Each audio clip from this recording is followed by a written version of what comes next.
কদিন আগে এই শওকত সাহেব মানুষকে উত্তেজিত করছিল কি ইউটিউবারদের উপর আক্রমণ।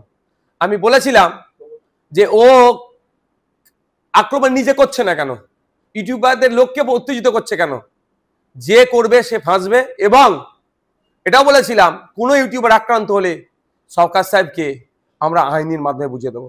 আর আজকেও বলছি, শওকত সাহেব ভাবছে তার দল একটু পাম দিচ্ছে, অনর্থক কথা বলবেন, যে কথা বললে এলাকায় বিশৃঙ্খলা হবে, সম্প্রীতি এলাকার শান্তি বিঘ্ন করবে, বারবার বলে যাবেন, আমরা চুপ থাকবো।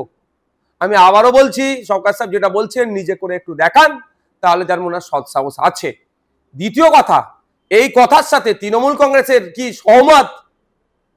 তৃণমূল কংগ্রেস এই মব লিঞ্চিং, হিংসা ছড়ানোর কথাকে প্রাধান্য দিচ্ছে না, এই কথা তার বিরুদ্ধে, সেটাও তৃণমূল কংগ্রেসের দলের কাছ থেকে জানতে চাই। অন্যথায় প্রতিবেশী দুটো রাষ্ট্রের কথা একটু স্মরণ করে দিতে চাই। এই ধরনের দমনপীড়ন চলছিল, তার ফলে যুব সমাজ নেবে সেই রাষ্ট্রের বর্তমান যারা দায়িত্বশীল, বিগত দিনে যারা দায়িত্বশীল ছিলেন তখন প্রাক্তন হয়ে গিয়েছে। সুতরাং এই ধরনের অনর্থক অবাঞ্ছিত কথা বললে পাবলিক যদি আইন হাতে তুলে নেয় বিপদ হয়ে যাবে। তারপরেও আমি আইন হাতে তুলে নেওয়ার পক্ষে নয়। আব্বাস সিদ্দিকী, নওশাদ সিদ্দিকী যদি কোনো অনৈতিক অবৈধ কথাবার্তা বলে থাকে, অসংসদীয় কথাবার্তা বলে থাকে, তার জন্য শওকত সাহেবদের সরকার চলছে, তো আটকাতে পারছে না কেন? আসল শওকত সাহেবকে খেলানো হচ্ছে আমার মনে হয়। কারণ আব্বাস সিদ্দিকী, নওশাদ সিদ্দিকীরা দলিতের কথা বলে, আদিবাসীর কথা বলে, মুসলিমের কথা বলে, পিছড়ে বর্গের মানুষের কথা বলে, শিক্ষা, স্বাস্থ্য, কর্মসংস্থানের কথা বলে, যেটা ব্রাহ্মণ্যবাদী চিন্তা ভাবনা নিয়ে যারা, মনুবাদী চিন্তা ভাবনা নিয়ে যারা চলছে তাদের অসুবিধা হচ্ছে। ফলে ওই সমাজ বিরোধী যাকে ন্যাশনাল হিউম্যান রাইটস কমিশন যাকে নটোরিয়াস ক্রিমিনাল বলেছে তাদেরকে এগিয়ে দিচ্ছে। তবে একটা কথা বলবো শওকত সাহেবকে, যে দেখুন, শাহজাহান শেখ আপনার থেকেও বড় নেতা ছিল, আজকে সে জেলের ভাত খাচ্ছে, আপনার দলের নেতারা একটাও কথা বলছে না। আমি চাইবো না যে আপনিও তার পাশে গিয়ে অবস্থান করেন। সুতরাং সতর্ক হয়ে যান, সজাগ থাকুন। রাজনৈতিকভাবে মতপার্থক্য আছে, রাজনৈতিকভাবে আমাদের সাথে লড়াই করুন। যদি অবাঞ্ছিত ভাষার চালাচালি করেন, অসংসদীয় কথাবার্তা বলেন, এর জবাব কিন্তু আইনের মাধ্যমে কিভাবে দিতে হয় আমরা ভালো করে জানি। কদিন আগে এই শওকত সাহেব মানুষকে উত্তেজিত করছিল কি ইউটিউবারদের উপর আক্রমণ। আমি বলেছিলাম যে ও আক্রমণ নিজে করছে না কেন, ইউটিউবারদের লোককে উত্তেজিত করছে কেন, যে করবে সে ফাঁসবে। এবং এটাও বলেছিলাম কোনো ইউটিউবার আক্রান্ত হলে শওকত সাহেবকে আমরা আইনের মাধ্যমে বুঝিয়ে দেবো। আর আজকেও বলছি, শওকত সাহেব ভাবছে তার দল একটু পাম দিচ্ছে, অনর্থক কথা বলবেন, যে কথা বললে এলাকায় বিশৃঙ্খলা হবে, সম্প্রীতি এলাকার শান্তি বিঘ্ন করবে, বারবার বলে যাবেন, আমরা চুপ থাকবো। আমি আবারও বলছি, শওকত সাহেব যেটা বলছেন নিজে করে একটু দেখান, তাহলে যার মনে সৎ সাহস আছে। দ্বিতীয় কথা, এই কথার সাথে তৃণমূল কংগ্রেসের কি সহমত?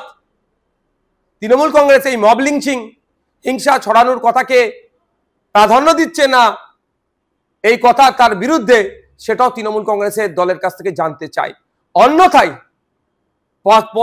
প্রতিবেশী দুটো রাষ্ট্রের কথা একটু স্মরণ করে দিতে চাই। এই ধরনের দমনপীড়ন চলছিল, তার ফলে যুব সমাজ নেবে সেই রাষ্ট্রের বর্তমান যারা দায়িত্বশীল, বিগত দিনে যারা দায়িত্বশীল ছিলেন তখন প্রাক্তন হয়ে গিয়েছে। সুতরাং এই ধরনের অনর্থক অবাঞ্ছিত কথা বললে পাবলিক যদি আইন হাতে তুলে নেয় বিপদ হয়ে যাবে। তারপরেও আমি আইন হাতে তুলে নেওয়ার পক্ষে নয়। আব্বাস সিদ্দিকী, নওশাদ সিদ্দিকী যদি কোনো অনৈতিক অবৈধ কথাবার্তা বলে থাকে, অসংসদীয় কথাবার্তা বলে থাকে, তার জন্য শওকত সাহেবদের সরকার চলছে, তো আটকাতে পারছে না কেন? আসল শওকত সাহেবকে খেলানো হচ্ছে আমার মনে হয়। কারণ আব্বাস সিদ্দিকী, নওশাদ সিদ্দিকীরা দলিতের কথা বলে, আদিবাসীর কথা বলে, মুসলিমের কথা বলে, পিছড়ে বর্গের মানুষের কথা বলে, শিক্ষা, স্বাস্থ্য, কর্মসংস্থানের কথা বলে, যেটা ব্রাহ্মণ্যবাদী চিন্তা ভাবনা নিয়ে যারা, মনুবাদী চিন্তা ভাবনা নিয়ে যারা চলছে তাদের অসুবিধা হচ্ছে। ফলে ওই সমাজ বিরোধী যাকে ন্যাশনাল হিউম্যান রাইটস কমিশন যাকে নটোরিয়াস ক্রিমিনাল বলেছে তাদেরকে এগিয়ে দিচ্ছে। তবে একটা কথা বলবো শওকত সাহেবকে, যে দেখুন, শাহজাহান শেখ আপনার থেকেও বড় নেতা ছিল, আজকে সে জেলের ভাত খাচ্ছে, আপনার দলের নেতারা একটাও কথা বলছে না। আমি চাইবো না যে আপনিও তার পাশে গিয়ে অবস্থান করেন। সুতরাং সতর্ক হয়ে যান, সজাগ থাকুন। রাজনৈতিকভাবে মতপার্থক্য আছে, রাজনৈতিকভাবে আমাদের সাথে লড়াই করুন।